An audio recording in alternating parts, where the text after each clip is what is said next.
Okay. So let's start. Yes, sir. So Gandhi today, ji. Yes, sir. Mhm. Sorry. Yes, sir. Yes, so you start speaking about what about the Gandhi Jayanti. Gandhi Jayanti is like we all celebrate on 2nd of October, which is today. Every year we do that, and he is termed as the father of nation, and the whole world they appreciate his means of um, doing the revolution, which is non-violence, and what he did was never happened before, and he tread his own path. People at that time, perhaps they were initially thinking that he is gone crazy, and whatever he is doing, he cannot um, ask for independence, or we can attain independence on this path. But slowly and steadily, they found that the virtues he is trying to imbibe in the society, and uh, the power of truth which he is embodying is imparalleled, as um, our society was convinced after a certain period that yes, this can be one of the ways. And he has huge power, sir, like with these simple virtues, being honest, truthful, and following the path of non-violence, has made him exceptionally different. And now uh, people were convinced uh, that this is a unique man, and he can take them into a new era, where there was a vision of new India, where everybody is equal, and there is no discrimination on the base of caste and religion. And who better could have done this than the Gandhiji himself? And in his initial days, sir, he was an advocate. He was from a family in Gujarat, so he went to London, as in those days it was tradition that a family who has enough money, they can send their children to London, because the education of the high elite class was there. And so basically he married at an early stage. That is his personal life. It's not going to that. And so then he went to uh, London, and there he studied uh, law. And thereafter, after studying law there, he came to South Africa. And to his astonishment, he found that there was a deep difference between blacks and whites there, as in those days there was this policy of having slaves. Even it's not about Africa or India, it's about the whole world. The Africa was not just Africa, I must say, the Africa, India, Australia, and Southeast Asia, and the whole South American continent. They were divided between these superpowers, mainly Britain and France. So they were doing whatever they can do to extract the resources and get the slave trades, and that was the norm of those days. So when he went to Africa, he found to his astonishment that he could not travel in the first class train. He was thrown out. Even he was not completely black, but as he was non-white, he was thrown out of train, and he found it very dark and unacceptable. So there he started his first revolution, and there he gathered a lot of Indian people working there, and some black people, and they started marching towards these institutions, so that just to tell them that it should not be practiced anymore, and we are all equal, this and that. And similarly, sir, that the fashion of that time was like they they tried to suppress his revolution or his movement, and he was beaten up a lot of time. He was sent to jail also, but he was adamant, and he was sure, and he was convinced on his studies that this can be the path, because non-violence can be path, because otherwise if we choose violence, he was wise also. Why he did not choose violence was because we could not have won, perhaps, if we have chosen violence, because the numbers were less, and we did not have that technological advancement. We don't have enough guns, and also we don't have enough educated people. Uh, so perhaps he carefully chose this path of non-violence, and he was wise. He had that knack, and so he led that movement in South Africa first, and somehow uh, he attained success in that thing, because for them it was the new thing that if you beat someone and they stand up again doing the same thing, you can beat him again. It was the norm. It happened, but then they had this pity also, because how they somehow deep down in their heart they thought that it's not possible to beat him all the times. Why should not we try a different approach? And in that different approach of theirs, he found the so-called success, where he won the hearts of white people, that other people should not be dealt in this out-fashioned way. So he rose to some little fame from there, that there is one Indian in different country and he's practicing different kind of theory, and he's getting success, and his name is Gandhi. So thereafter, sir, he managed to come to India, because he was called by a lot of revolutionaries. He was written letters also, that the condition here is far more pathetic, and you should come here and help us guide into this independence. So when he came here, he found that, as far as I am concerned, sir, he found that there is a lot of disparity between Indians itself. It's not about whites. It's about there was poverty, too much of poverty, and people were discriminating each other on the basis of caste and religion. It was very common, and it was in almost every uh, segment of our society. It can be from villages to cities. Everywhere it was like that.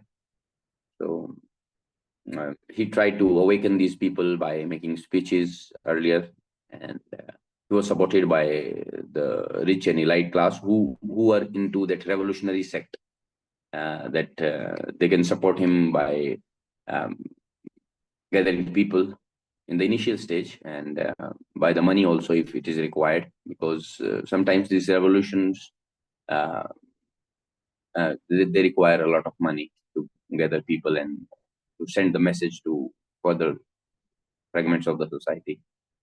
So yes, he was getting support, but deep down inside, I think again he think that this is not enough. So he tried a new path, that he will visit the whole country. Like these days, Rahul Gandhi is doing Bharat Jodo Yatra, but it's not that effective. But for Gandhi, he tread the whole India on foot, and perhaps in rails and other things, or means of transportation also. But the point was, he wants to connect with all the fragments of society, and he approached different villages. He went to almost every part of our country, and thereafter maybe he got this so-called enlightenment, that we should have to frame some kind of theories or things to attain independence. And there, the prominence of non-violence um, and practicing that we are all equal. Harijans are people of God, and Muslims are not bad. They are our brothers. So these things came into existence, and people were getting united for the first time after a long period. People were not discriminating, um, like on the basis of these things, and he was able to gather a mass. It made it it changed into a mass movement, which was initially supported by rich people with money and all. Later on, it was not needed, because people were by themselves coming into those rallies, and there Gandhiji was getting support in every corner of the society. And yes, he was a good intellectual person. He tried to crack some deals with Britishers also, and sometimes we judge this guy that no, he might have been an agent of Britain, because otherwise not Jawaharlal Nehru, otherwise this other Subhash Chandra Bose, he could have invaded India earlier, and we would have attained independence before. But it's not as simple as that, sir, from my point of view, because there were a lot of things. It's not like we can just go over there, cut their heads, and win our country, and it'll make a new India. We have the transition has to be slow, sir. I've read it somewhere that it does not. Your movement should be slow. We should be more careful about direction than the speed. So I think Gandhiji took us into a very good direction. Though at last I regret that somehow the partition thing we could not stop. But again, sir, it was written there because the Britishers did not want to leave a united India, because otherwise it would have given them a headache. But people think Gandhiji intentionally did that. But I don't think, sir, people of having that kind of virtue will ever do this thing. Yes. Well, And yes, one quote I always quote of Gandhi: "Man yes, sir. is the maker of his destiny." Can you describe this quote? Yes, sir. Of course, sir. We are the driver of our own car. It should be uh, only us that can make our destiny. So yes, believe in God. It will give you a bit of that thrust, and it will perhaps keep you away from negative energies if you pray to God and all. But the real driver of your car, the maker of your life, is you, the man itself. So it's very important that you realize it at an early stage, so that you don't have to depend on other things or people for success in your life, or for so-called whatever you want to do in your life. So just like that, believe in yourself and do whatever you want to do, and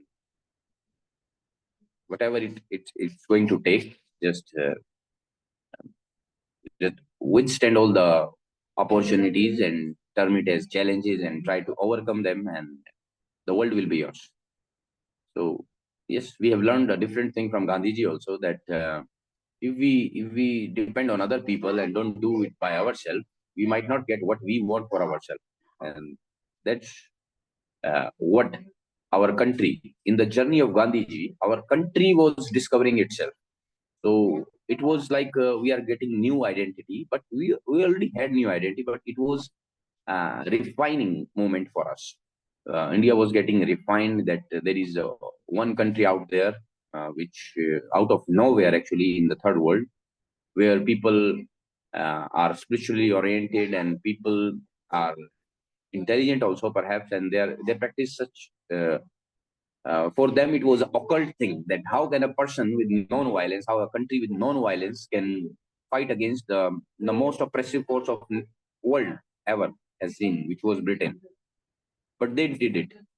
And the Einstein also, there's a famous quote by Einstein. He told that and in the future generation, they won't even believe that a guy like Gandhiji ever uh, came on earth. So it's like that. It's nowadays also it's the theory still exists, and people, of course, people also, and the countries also, they practice this thing, and it has become an essential component of diplomacy also, sir. Though they say diplomacy is so suave that no other person should know what you are doing and thinking, but this particular non-violence and this vision thing about Gandhiji has been there, and now um, countries have been judged after, let's say, 1945, the end of World War II. Countries has been constantly judged on this virtue, particularly how well they are behaving on non-violence index. If they are behaving good, it is termed as a good country. So India was the one who led by example. We should be proud of it, and now people are following our thing. Though we have forgotten it, we have forgotten it completely. But yes, other countries who are wise enough, they have adapted to this psychology, and they are doing pretty good. India, on the other hand, sir, yes, we were very underdeveloped country at that time. We did not have enough money, enough food to just live. Also, just forget about money. Uh, but nowadays, after a continuous period of struggle for decades, and we have come out in a better situation. But still, the problem exists. Now, these Britishers have been replaced by the elite class, and previously it was a religious class, which I shouldn't. stigmatize one class, but let's say the rich elite class. And in religious times, it was always Brahman, because they were the guarantors of religion, and they interpreted it in their way, and they try to impose those things on others. And there were certain things that education should be confined to Brahman people only. So it was there. But now these things have been taken over by the rich and elite class. Like there are certain institutions, certain posts which should be held by only certain people because they have money, and they justify it also. And the system itself has become a part of them. So uh, I don't think Gandhiji would be much happy if we see this particular India, that even after, like, say, almost 80 years of independence, we are at this stage where still we have more than 25% population living under poverty. And the rich and elite class are one of the richest in the world. The middle class is suffering like anything, and there are lots of problems. I should not blame everything on the ruling class, but uh, it is there, sir. It is still somehow there. So You it know, will change. That's all, sir. yes, the Swachh Bharat. And in the name of the Gandhi, the Swachh Bharat in 2nd October. Every single organization across India and also outside of India, in the name of the Gandhi Swachh Bharat. And there is what I have seen, there is only one day's little bit work, or mostly it's a photo session. What you would like to say about this Swachh Bharat in the name of Gandhi? No, sir, it's good we symbolizes certain festivals with this great legend of ours. But I would be more happy if we could be more practical, and instead of just these namesake events, we should imbibe his virtues in our life. We should be honest with ourselves, if not with others, and we should try to practice non-violence. And it's not about just the physical fight where non-violence is the key. It's about our general practice of living also, that we have to be in harmony with all the things around us. And that is what yoga and meditation teaches us. And perhaps this great guy already knew that thing, which we are now coming to term with.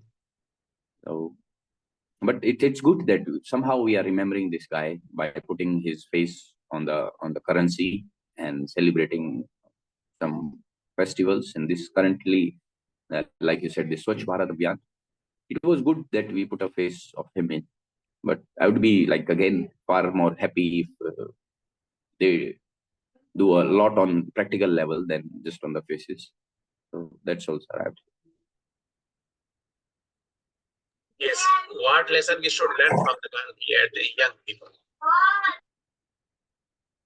Sir, first of all, we need to, the most important lesson from my side, my point of view, it is like we should not be afraid to follow or tread our own path, because as we believe in ourselves and we know that this is how I want to live my life, but because of societal norms and other things, I come under the impression that this is not I should do, because otherwise I will not be regarded good, and society will judge me, and in that way you lose yourself. So I believe that instead of losing yourself, work on yourself, make yourself more strong, and tread any path you want to make, and don't think much about society and all, because time has come where uh, it will not be regarded that only the societal norms are the norms of the moment. You can settle your own norms, and perhaps you can help other people also who will join you if you lead by an example. This is what Gandhiji has done. And yes, sir, this one other virtue, sir, I always try to practice. I'm not very good in it, but try to be honest with yourself, if not with the world. If you with everybody, if you can be honest, that is far more good. And these are the two major values, sir. I think everybody should inculcate, and it's practical also. It's not like we cannot do it. It's quite doable. Otherwise, this celibacy and other things, I don't think it's quite practical. But if you believe in that, we can do that also. But it will go completely Baba-like life if we do that. So that's not, I should not recommend. But yes, we can learn a lot of other things also. We can read just his 1-2 simple books. my experiment with truth, it will tell us about the immense potential and opportunities, uncountable opportunities for uh, people in their life. So explore that. That's all I have to say. Yes, very well said. Now, in the Gandhi, I have also read entire book of the Gandhi. In our school, there was a book about the Gandhi. So you have read the book of the Gandhi. So can you speak any one point we should discuss here?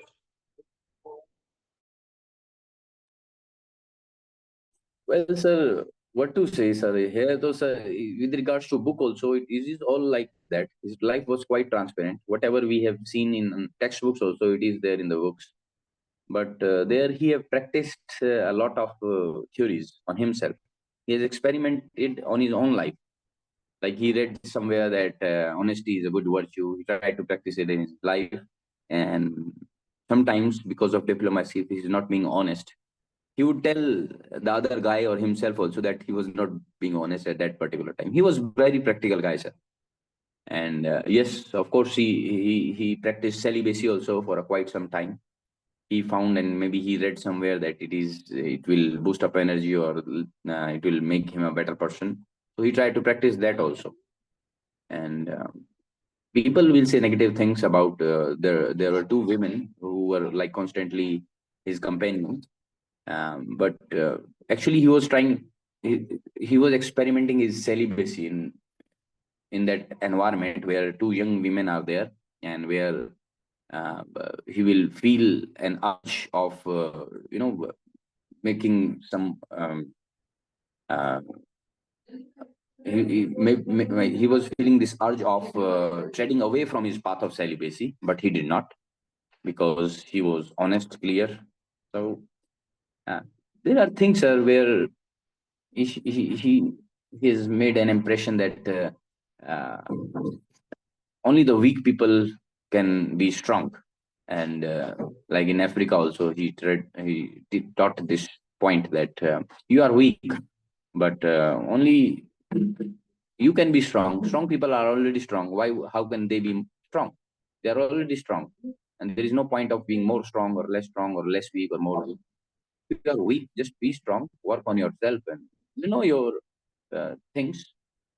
And yes, sir, he practiced this um, this thing where we should not discriminate each other, even on caste and religion, and and that's what it is, sir. He even appreciated Jinnah also.